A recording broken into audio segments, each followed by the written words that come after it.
السلام علیکم۔ گلدستہ حکمت چینل پر ایک اور سبق آموز کہانی لے کر حاضر ہیں۔ امید ہے کہ آپ کو کہانی پسند آئے گی۔ کہانی پسند آئے تو اسے لائک کریں اور ہمارے چینل کو سبسکرائب کریں۔ کہانی کا نام ہے بندر کی دانائی۔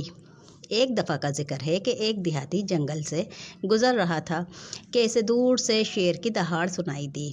دیہاتی ڈر گیا اور اپنے راستے پر چلنے لگا، مگر چلتے چلتے شیر کی دہاڑ مزید واضح ہوتی گئی۔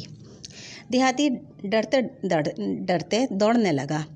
دوڑتے دوڑتے اسے راستے سے دور ایک پنجرا دکھائی دیا اور اس میں وہی دہاڑنے والا شیر بند تھا۔ دیہاتی نے خدا کا شکر ادا کیا کہ شیر پنجرے میں بند ہے۔ کسی شکاری نے اسے قابو کر کے پنجرے میں بند کر دیا تھا۔ شیر نے جو دیہاتی کو دیکھا تو اسے دور سے ہی آواز دی اور زور زور سے رونے لگا۔ دیہاتی یہ سوچ کر کہ شیر تو پنجرے میں بند ہے، اس کے قریب چلا گیا اور شیر سے اس کے رونے کی وجہ پوچھی۔ شیر نے بتایا کہ وہ شکار کی تلاش میں تھا کہ ایک شکاری نے اسے پنجرے میں بند کر دیا اور 3 دن سے وہ بھوکا پیاسا اسی پنجرے میں قید ہے۔ دیہاتی کو اس پر بہت ترس آ رہا تھا۔ شیر نے اسے کہا کہ وہ خدا کے واسطے پنجرا کھول دے، وہ اس کا احسان کبھی نہیں بھولے گا، مگر دیہاتی نے انکار کر دیا۔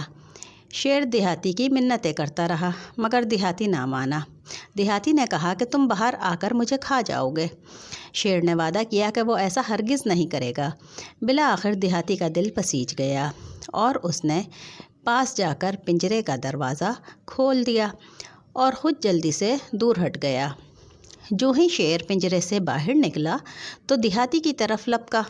دیہاتی نے چیخ ماری اور شیر کو اس کا وعدہ یاد دلایا، مگر بھوکے شیر نے اس کی ایک نہ سنی اور دیہاتی پر حملے کے لیے آگے بڑھا۔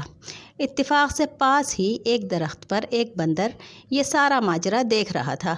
اس نے دیہاتی کی مدد کرنے کا فیصلہ کیا۔ بندر نے زوردار چیخ ماری۔ چیخ سن کر شیر اور دیہاتی اوپر کی طرف دیکھنے لگے۔ بندر نے دیہاتی سے پوچھا کہ بھائی تم اس جنگل میں کیا کر رہے ہو؟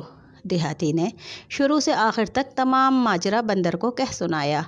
بندر نے دیہاتی سے کہا کہ بھائی تم جھوٹ بول رہے ہو، کہاں یہ پنجرا اور کہاں یہ اتنا بڑا شیر؟ میں مان ہی نہیں سکتا کہ شیر پنجرے میں بند تھا۔ یہ سن کر شیر نے کہا میں واقعی اس پنجرے میں بند تھا۔ بندر نے کہا کہ یہ ناممکن ہے۔ شیر نے کہا کہ وہ پنجرے میں جا کر دکھاتا ہے۔ جیسے ہی شیر پنجرے میں داخل ہوا، بندر نے چھلانگ ماری اور لپک کر پنجرے کا دروازہ بند کر دیا۔ یہ دیکھ کر شیر بہت سٹپٹایا اور بندر کی منت سماجت کرنے لگا کہ وہ پنجرے کا دروازہ کھول دے، مگر بندر نے اس کی بات ماننے سے انکار کر دیا۔ اس طرح شیر کو اس کی وعدہ خلافی کی سزا مل گئی اور وہ دوبارہ پنجرے میں قید ہو گیا۔ دیہاتی یہ دیکھ کر بہت خوش ہوا۔ اس نے جان بچانے کے لیے بندر کا شکریہ ادا کیا اور اپنے راستے پر چل دیا۔ اس طرح بندر کی دانائی سے دیہاتی کی جان بچ گئی اور یہاں ہماری کہانی اپنے اختتام کو پہنچی۔ کہانی پسند آئی ہے تو اسے لائک کریں اور اپنے دوستوں کے ساتھ شیئر کریں اور ساتھ ہی ہمارے چینل کو سبسکرائب کرنا ہرگز نہ بھولیں۔ اللہ حافظ۔